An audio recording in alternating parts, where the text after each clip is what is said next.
शिलाई मशीनमध्ये कपडा चालत नाही, धागा पकडत नाही. आता बघा काय करायचं. पहिले ते ही प्लेट खोला, दोन्ही नट दोन्ही साईडचा. नट खोलून झाल्यानंतर प्लेट बाहेर काढून घ्या. प्लेट काढल्यानंतर दात्री खोला, दोन्ही नट काढून घेतल्यानंतर टायमिंग चेक करा. पहा याची टायमिंग चुकली आहे. सुई वर अगोदर येत आहे. तिन्ही नट शटलचे खोलून घ्या.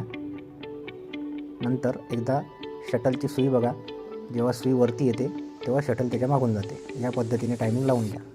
सुई जेव्हा वर येत आहे तेव्हा शटलचं टोक मागून येत आहे. आता बघा याच्यामध्ये प्ले आहे थोडासा.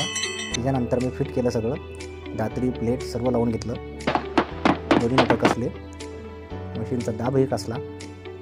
त्या सगळं काढून झालेलं आहे आणि फिट करून झालेलं आहे. आता बघू शिलाई येते का. पहा व्यवस्थित शिलाई आलेली आहे. काही अडचण नाही. व्हिडिओ बघण्यासाठी धन्यवाद. व्हिडिओ बघत राहा.